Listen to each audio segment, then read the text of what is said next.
I want to begin with the obvious and then work my way into the more obscure.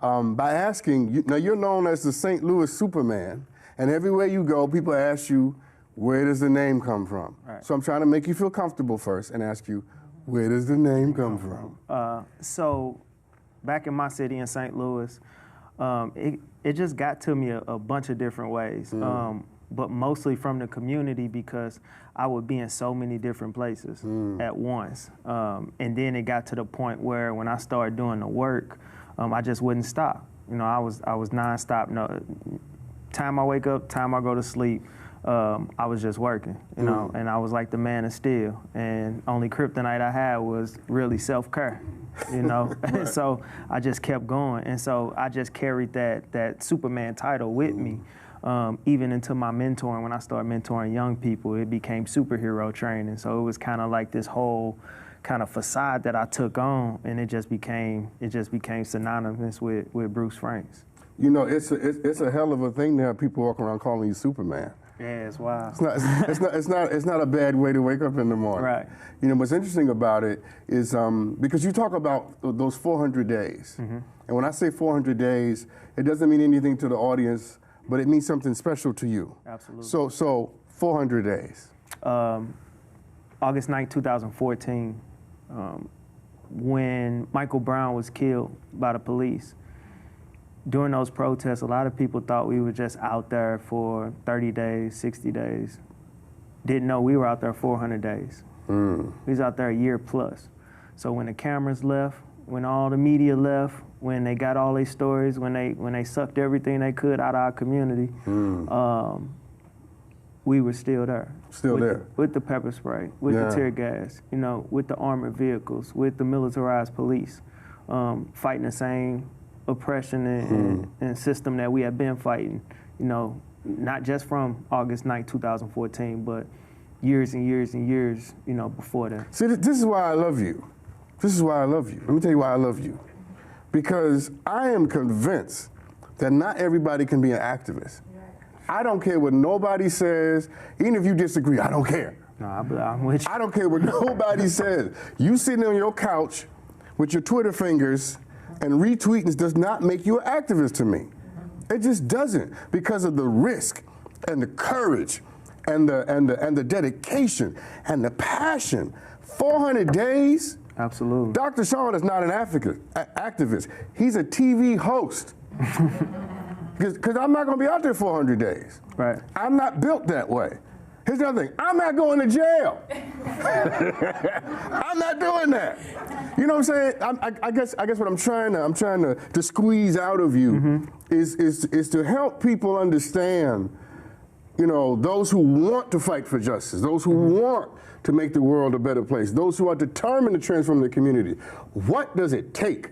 So it takes you recognizing what your fight is and where you're gonna fight from. Yes, sir. Because it's not just about being out there on the front lines and getting pepper sprayed, tear gas, and locked up. That's what I'm gonna do, right? But we need TV hosts that are activists, that use their platform to speak the truth. We need those folks. We need those teachers. We need those police officers who, you know, we can feel how we want to feel about the police structure. Yeah. And eventually we should be working towards abolishing the police state.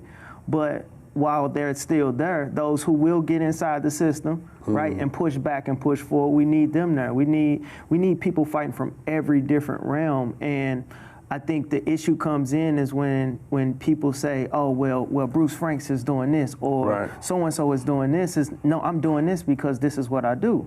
Right? You might do something different, and I'm never gonna ridicule you for the way that you act, you know, your activism. I ain't gonna ridicule you for how you fight. No, but what I hear you saying, and poetically and profoundly, that there are different levels to this. It's absolutely different levels to this. And everybody has their lane. Yeah. Right? Everybody has their lane. Now, some of us can interchange lanes, right? But some of those who can't, just stay in your lane.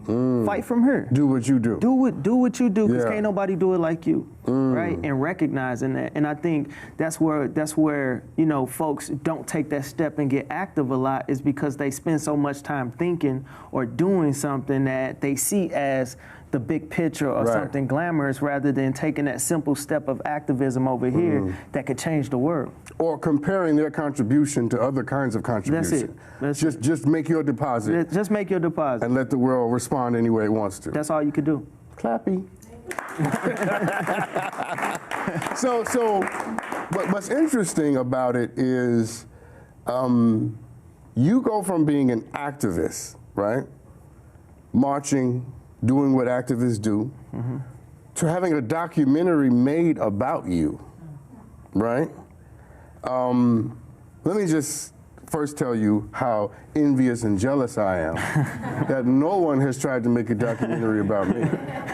Not a damn soul. And it would be boring anyway. And I mentioned that to set it up this way. Right.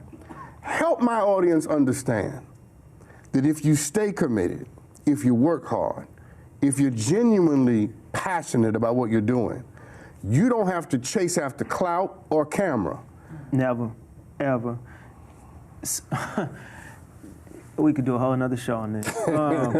So when you fight for what's right, and when you do it from the heart, and like you said, when you do it genuinely and it manifests organically, right? I would have never thought that there would be a documentary about me. I would have never dreamed of getting that phone call or that email or that Facebook message, and it turning into everything that's coming now. But I never worried about it, right? Because it was just about me doing the work. It wasn't your intention. It wasn't my intention. That's the key. When we were out there in the streets, that's rich. I wasn't out there getting pepper sprayed and tear gas because I wanted to be on CNN or some other place, right? No, I was out here because there was a young black man who was dead in the middle of the streets that still should be alive and should have been graduating and going to, he already graduated, should have been going to college that following week. Yes, sir. That's why I was out there, right? And everything that came from that, I tell people all the time, if I could go back and change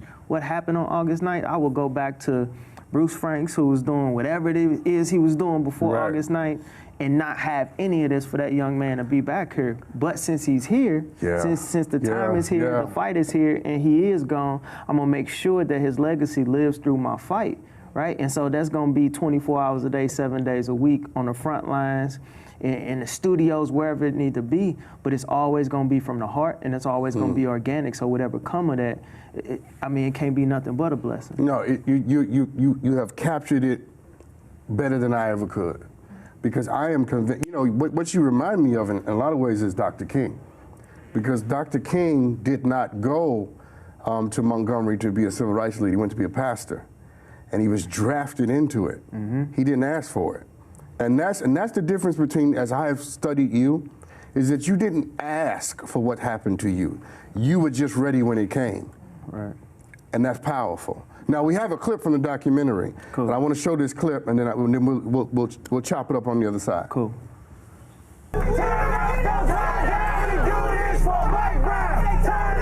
not really a conscious political voice in battle rap. It's a way to reach people. It is, man. I'm about to make a political move in my city. I'm about to run for state representative. Remember, I'm the one that went from being pepper sprayed and tear gas to being sworn in.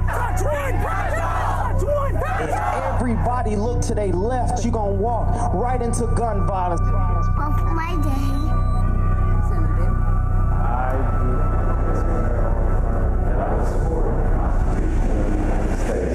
Congratulations.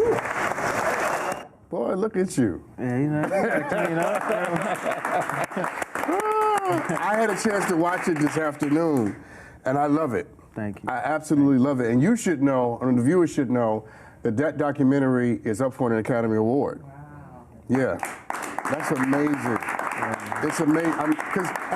That's what I'm trying to capture tonight, is this notion of, here you go from just being, an activist, a battle rapper, right? Which is significant in and of itself, but we'll come back to that. To being sworn in as a representative in the state legislature, and now you're up for an Academy Award. You're going to the Oscars. I'm going to the Oscars. You're going to the Oscars. And what I want you to help people figure out tonight, because you're going to be our teacher tonight. Got you. All right? Is there are a lot of people watching that want to move from here to there. They want their lives to go from where it is to where they dreamed it could be. And you have it within you, locked within you is an insight on how to do it. And I'm not letting you off the show. I got you. Until you tell somebody right now, how do you move from here to there? I think we get stuck so much in process mode, right? Of thinking, planning. I want my life to do this, this, this, this, this, and I want to end up here. That don't happen all the time. Majority of the time, that doesn't happen. How many people have went to college and got degrees and don't work in the field that they got a degree in? Facts. Right? Facts. Everything that, as you said, everything that came, I didn't know anything about politics. I ended up being a state representative. I didn't know anything about activism. And it took this moment in history, a tragedy in history, for me to get out there and fight.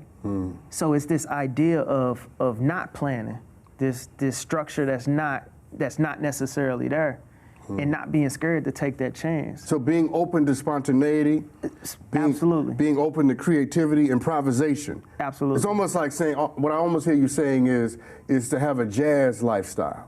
Look, you gotta be able, you have to be able, and to take it to my world a little bit, you have to be able to freestyle. Right? You can go in there with a song all you want. I love him so much. Yes. Yeah, that's right. Yeah, you can go in there with that song that, go on stage with that song that everybody likes. Yeah. Or you can freestyle and give them what they need to hear. And when I finally took that step, it was all about, you know what?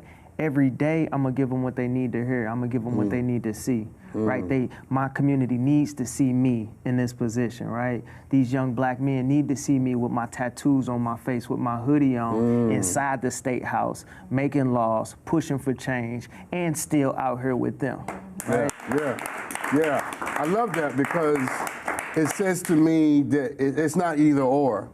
You can have it all. You can have it all. You can do it all if you're open to it all. Yeah. The moment you close yourself off is the moment the universe decides you're not ready for part of what you were born to do. Absolutely. And that's the power of what I hear you saying is that sort of jazz, freestyle sensibility. As it comes, make it work for you. Absolutely. And understanding that it's not easy. So let me ask you this. What principles would you give my audience tonight? You just gave us one. Freestyle. What other principles would you give us tonight that help people reimagine how they might literally move from where they are to where they want to be? So recognizing how powerful your story is, right? Because no matter what you want to do in life, no matter how you want to move forward, the most important piece of that is you and your story, right? And all too often what we try to do is we try to take out parts of our story. We try to hide this part of our story. We try to say, okay, well, this was bad, so we're going to cover this up with a degree and a marriage and everything else. That's rich. Right? Don't make me throw these cards at you. No, you gotta let that whole story out. Yeah. Because there's so many people going through everything and some of the things that you've gone through. So your story is that thing that might gravitate them to you. Yeah. Right? That's what's gonna bring those resources. Yeah. That's what's gonna bring that position. We go into these places and we say, oh, I got this dream job that I want. And we go in there and we suit it, we ready. Yeah. Right? We practice all our interview questions, just like they taught us on, in school and on the internet. Right. But you get in here and that CEO, that person might just want you to be you. Right? That person that just might want you to be vulnerable, right? Wants to know the real things about you. How are you gonna leave it all on the table? Right. And all too often we go so planned and we just go so made up. And it's like, no, just relax. Your story is everything. Your story is your superpower. That's the thing about the movie. Everything in your story makes you who you are. So use your story as your superpower to get where you need to be. Your story is your superpower.